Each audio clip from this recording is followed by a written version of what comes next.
Pemirsa, Dewan Perwakilan Rakyat Daerah Badung menggelar rapat paripurna masa persidangan ketiga tahun 2019.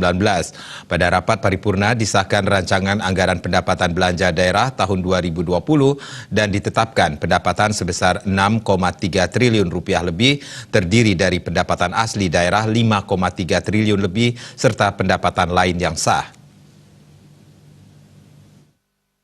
Rapat paripurna dipimpin Ketua DPRD Badung I Putu Parwata yang didampingi kedua wakilnya Iwayan Suyase dan Imade Sunarta. Dalam rapat juga dihadiri Bupati Badung I Nyoman Giriprasta, Wakil Bupati I Ketut Suyase, Sekda Iwayan Adi Ardawa, serta Kepala Perangkat Daerah se-Kabupaten Badung. Selanjutnya rancangan tersebut akan diajukan ke Gubernur Bali untuk disetujui sebelum ditetapkan menjadi peraturan daerah. Bupati Giriprasta mengatakan dengan APBD tahun 2020 yang direncanakan 6,3 triliun rupiah lebih merupakan angka yang sangat tepat dan telah dirancang dengan kesepakatan dengan DPRD bahwa belanja publik di atas 75% lebih. Hal ini betul-betul untuk kepentingan masyarakat Kabupaten Badung. Bentuk dan wujud APBD ini betul-betul APBD yang sehat, dirancang dengan konsep bersama komitmen antara pemerintah dan jajaran DPRD Badung dalam mensejahterakan masyarakat. 6,3 ini amat sangat bagus sekali. Dan kita sudah rancang kesepakatan dengan DPRD, belanja langsung itu masuk ke angka 3,3 triliun, belanja tidak langsung itu masuk kepada angka 2,9 triliun. Maka astungkara belanja publik kita itu masih masuk di atas 75% lebih. Inilah yang perlu kami sampaikan betul-betul untuk kepentingan masyarakat Kabupaten Badung. Ketua DPRD Badung Putu Parwata menyatakan penetapan APBD Kabupaten Badung tahun 2020 merupakan keputusan bersama yang terbaik eksekutif dan legislatif di Badung. Hal ini menunjukkan fokus kepada kepentingan masyarakat dan menukik pada program prioritas, sehingga APBD ini disebut APBD sehat dan masyarakat dapat merasakan penggunaannya.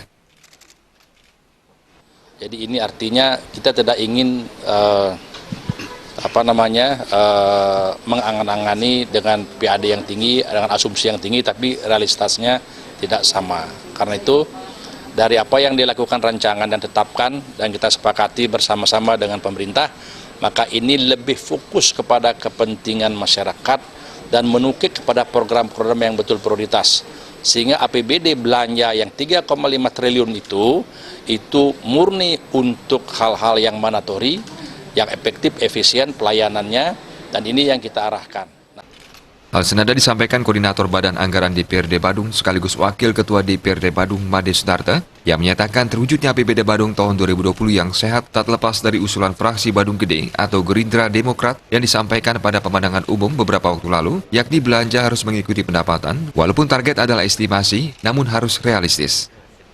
Jadi dengan sehat ini, pendapatan bisa dicapai dan belanja itu adalah bisa dilaksanakan, direalisasi, dan kalau bisa 100% kegiatan itu bisa terbiayai, bisa tercapai 100% kegiatannya, walaupun nanti anggarannya mungkin kurang dari itu, sehingga pada akhir daripada tahun 2020 ada silpa dari efisiensi, bukan silpa karena kegiatan tidak dilaksanakan.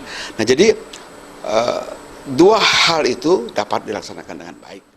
Rapat paripurna tersebut mengagendakan pengambilan keputusan dan penandatanganan nota kesepahaman terhadap Ranperda tentang APBD Kabupaten Badung tahun anggaran 2020.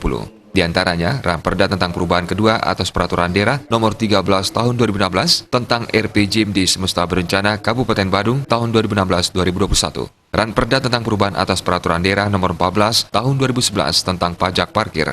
Ranperda tentang perubahan kedua atas Peraturan Daerah Nomor 17 Tahun 2011 tentang pajak hiburan. Ranperda tentang perubahan kedua atas Peraturan Daerah Nomor 25 Tahun 2011 tentang restribusi tempat rekreasi dan olahraga. Ranperda tentang penetapan Badan Kesatuan Bangsa dan Politik Kabupaten Badung, penguatan program bidang pangan, sandang dan papan, penguatan program bidang pendidikan dan kesehatan, penguatan program jaminan sosial dan ketenagakerjaan, penguatan program bidang adat, budaya dan keagamaan, penguatan program pariwisata. Sufiatna